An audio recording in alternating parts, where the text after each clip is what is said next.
Game number one, ladies and gentlemen. We're looking at the winner bracket semi-final, a best of three series here at the Endgame Gear Masters Playoffs.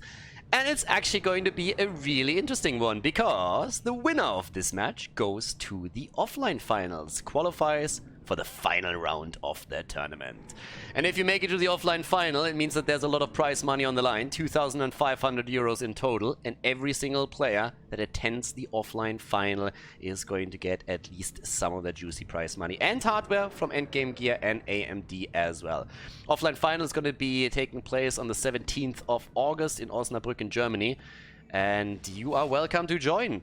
The location is open to the public. There's going to be the players on site. I'm going to be on site. A couple of the old WarCraft legends are going to be there as well. And, well, might be one of the two here. White Nerdy starting down at the bottom or left of the map on Northern Isles. All the way to the what's the top right, we have Cash. And he's done pretty well against Enter.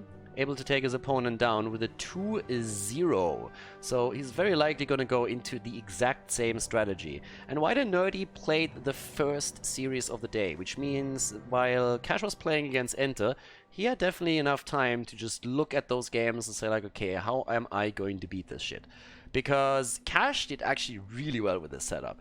Always the same style. He starts things off with a Farseer, he goes into an earlier expansion, tries to creep to level 3, gets the ET solo creep, or the TC solo creeping, and afterwards then tries to get, of course, the defense going against the timing attack of the undead, and as long as he can make that happen, the hero pressure that we normally see from him is able to win him the games there. That's exactly how he did it against Enter, was able to take the Lich down multiple times in the first game, and then in the second game he focused heavily on the Death Knight, was able to get a War Stomp through, shut him down, take him apart, and once the Death Knight is gone, that's pretty much the end of an undead player in most cases. So White and Nerdy knows exactly what he's facing off against. And he started the day off with a fantastic series. I mean, let's be honest here. Him taking down Neutron was a great feat of him. So that was very well done. And the big question is just simply, how is this particular series now going to work out for him? At this point, we're having him already starting with a little bit of creeping on his own. Wants to get a couple of items in the mix here as well.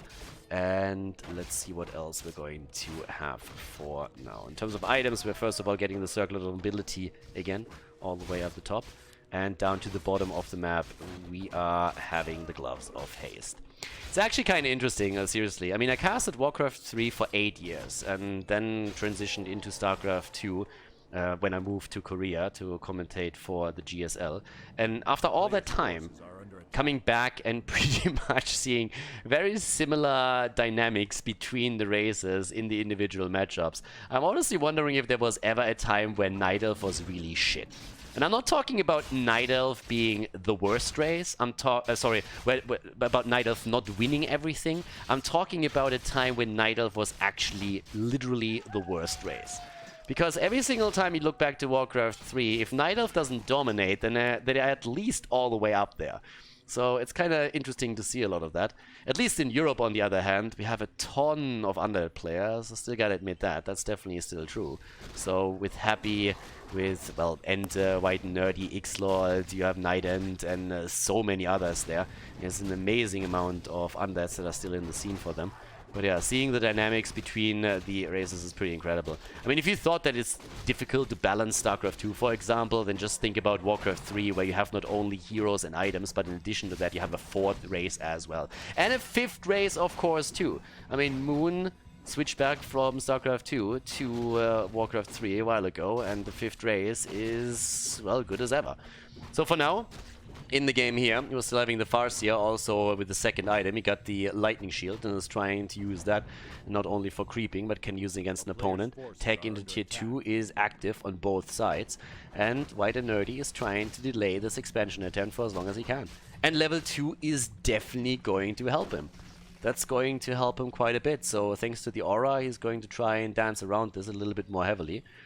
But there's already the Fiend aggression. And if you actually compare this a little bit to Enter style, it's slightly different because we have much faster Fiends for him now. He's not trying to go for Death Knight solo harass, but he brings the Fiends in early and is trying to deny this for as long as he can. But the Peon is going to make his way over to the natural probably quickly, quite soon, while we have Grunts now joining the fun here.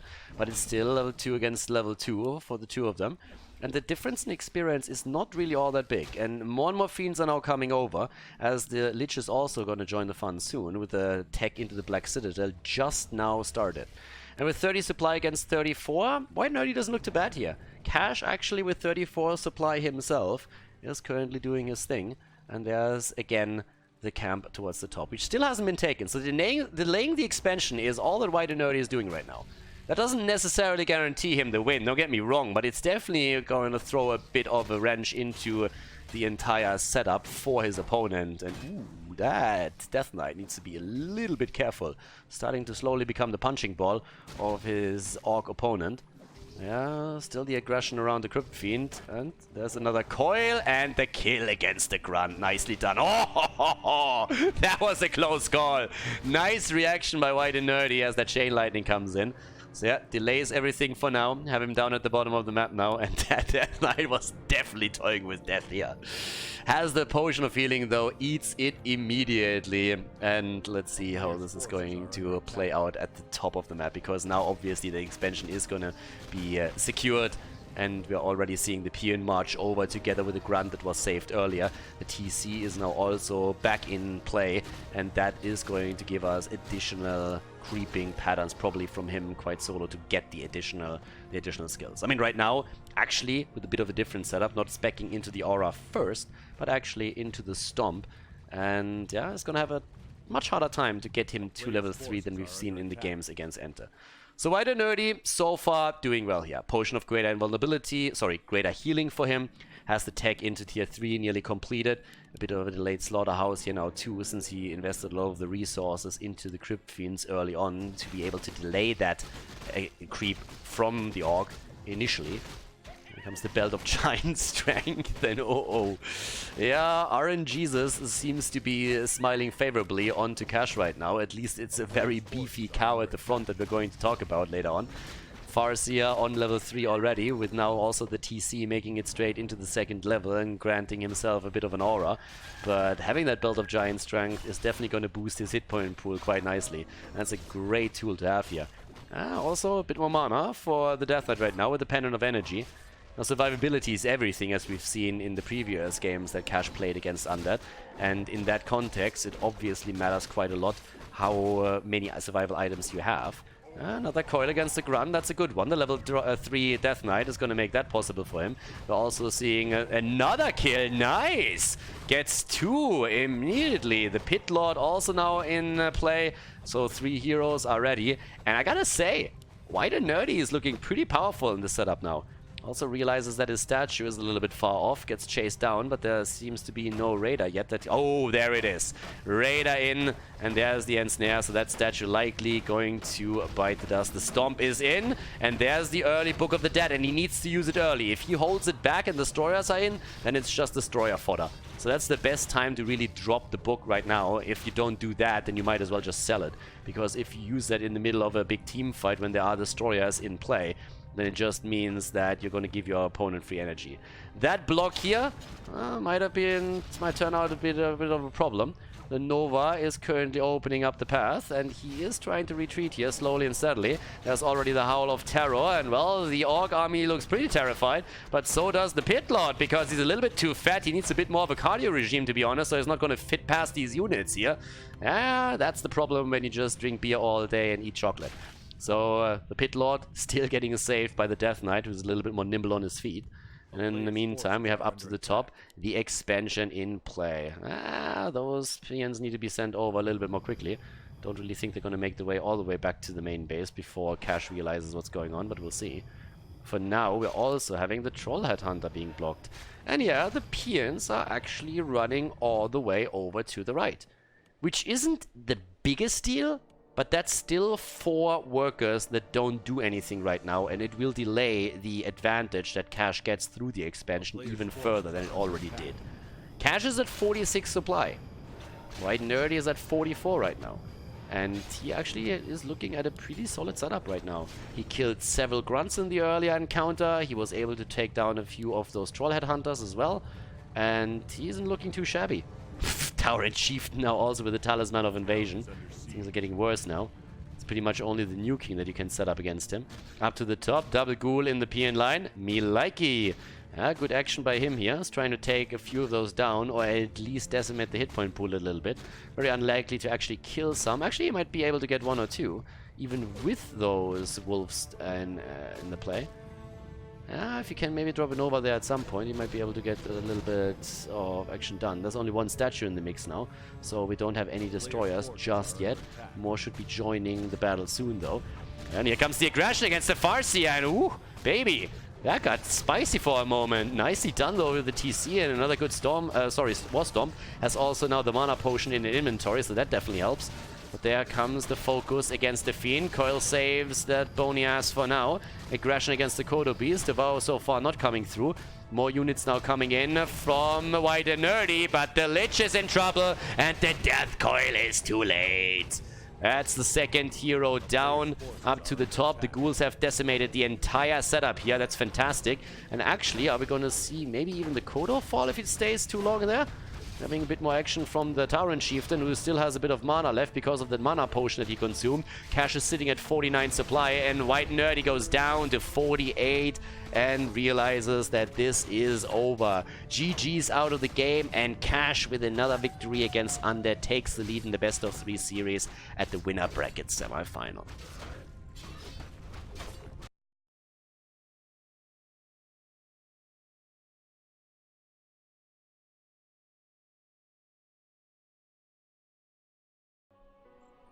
Game number 2, everybody. Cash has taken the lead against his undead opponent.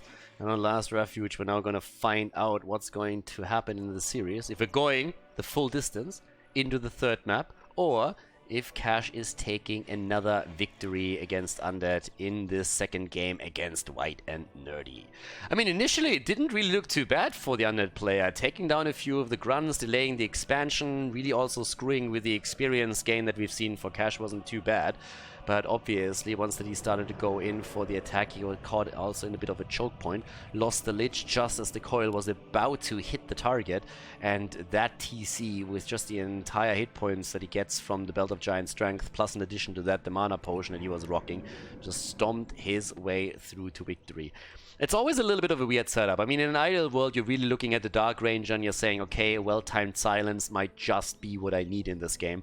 And then spawning the additional lesser minions later on might just be enough to really turn the tides of a long drawn-out battle in my favor. But obviously, a Pit Lord is a really nice blocker to have at the front, bit of a meat shield that you're rocking. And in addition to that, you of course can rely also on the Howl of Terror, which reduces the damage output of the Orc army quite significantly. So it's also a little bit of a back and forth in these setups, and well, for now, we're just still seeing those Pit Lord approaches. It just didn't quite work out the way that White and Nerdy wanted to, and Cash definitely seems extremely comfortable with this setup. I mean, despite the fact that in the early game he started to lose a few units, and that one was incredibly annoying with his setup that he had against him. It never really felt, honestly, it never really felt like he was losing the control of the game itself. There was a bit of a moment when the expansion was heavily delayed. I like that we had White and Nerdy also move a couple of ghouls into the Peon line. That definitely did a lot. But despite the fact that the expansion didn't really do a whole lot for the Orc player yet, the fight just was not good enough for White and Nerdy to come out ahead. And if you already lose that battle, then in the long run you don't have any chance once that the double income really starts to kick in.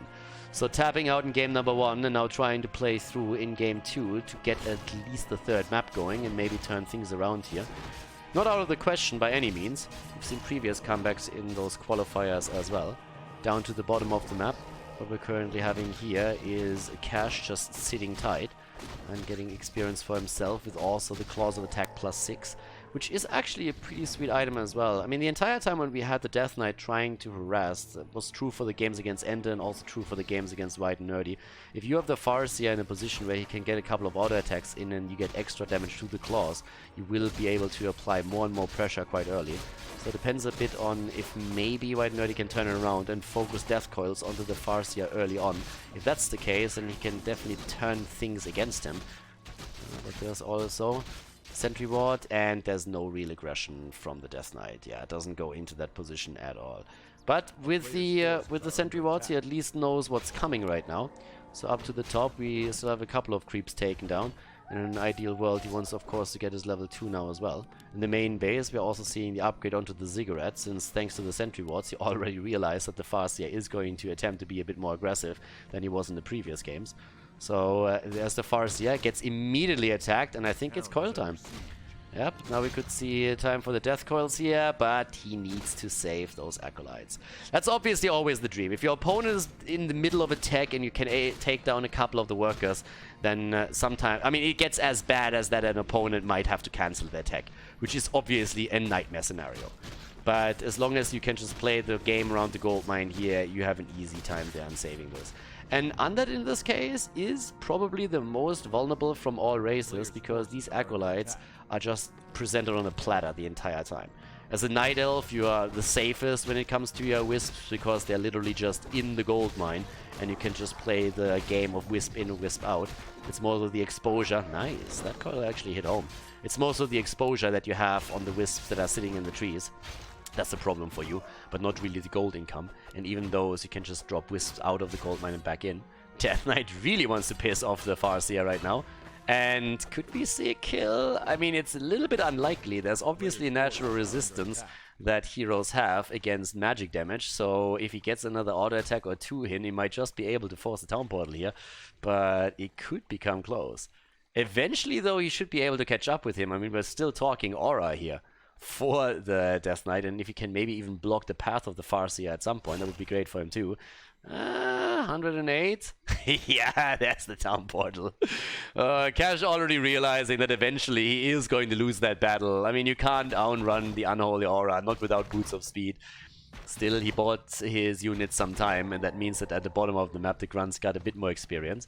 But now we have the Death Knight coming in. Problematic is obviously that he doesn't have level 3 yet, and therefore no level 2 coil. Body blocks against the Grunts, a little bit more damage in. Ooh, and that should be a potential kill. But there's already a lag that apparently is occurring here. The coil is still connecting, and that is that. Coil comes in, and that is one dead Grunt. And honestly, that should be a bit more. Cash apparently felt that he could turn this around. And it honestly feels at this point that this is not going to happen. So yep, there's another coil, and that's another kill. One more down, that's 2 Grunts eliminated, a town portal already forced, and he is controlling this even more. The surround attempts that we're seeing from the Orc player aren't bad, but they're definitely not good enough to take the Death Knight unaware here. White and Nerdy knows exactly what he has to pay attention to. Now we have War Stomp in play as the TC joins now the Orc army, so you need to be a bit more careful. Especially since the Crypt Fiend is getting about to be surrounded. Yeah, now we should see the attack. He's trying to block a path free. Is he going to coil that? No. Tries to apply the pressure onto the Farseer instead, and there's the surround right there. And he doesn't have a portal anymore. He doesn't have that town portal. He's trying to break his way through, but it's barely happening, but it does. No level 3 for the Death Knight.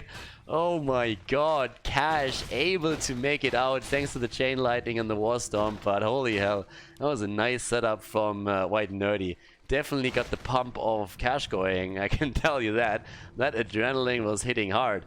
Now we have the Lich in and the Slaughterhouse, plus the tech into tier 3 nearly completed. And guess what's missing so far? No expansion. So here comes the Peon again. We all know what's coming.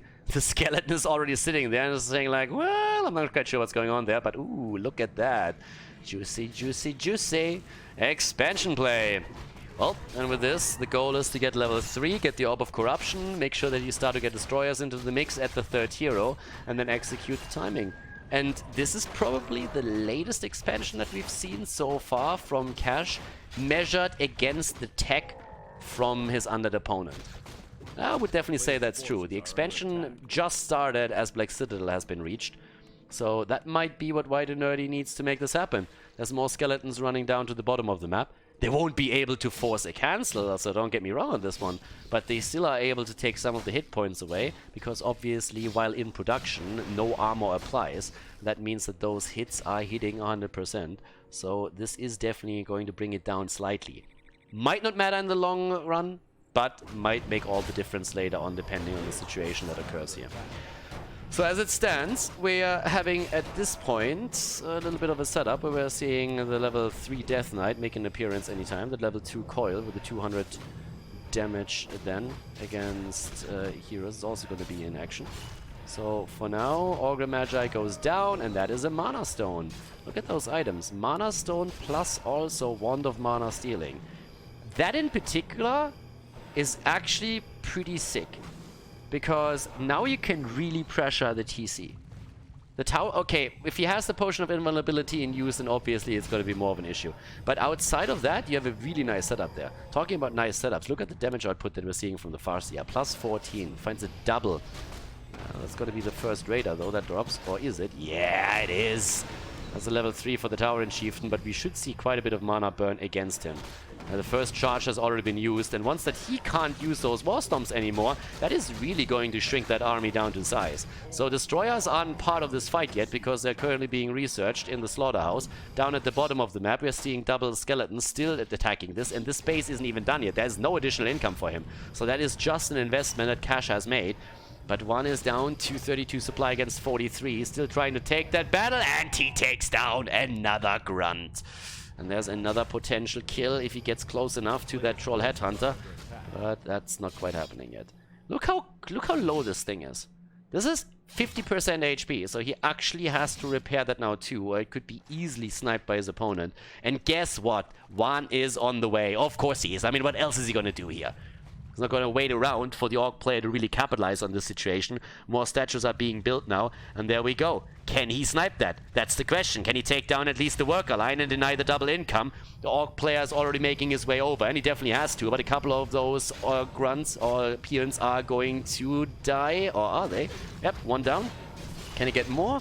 Skeletons are being eliminated. Any single unit he can take down right now really matters. Problem is, at the front, the Lich again in trouble. Lich on the move back. There's the Quick Stomp, and another Wand of Mana Stealing would really bereft him of his mana here, as we have the attack coming. A little bit of a more defensive position from the Undead player behind the Gold Mine as he's trying to execute the position. Potion of Invulnerability is nearly done. There's the Stomp! Oh, the Lich goes down again every time. Cash gets away with it.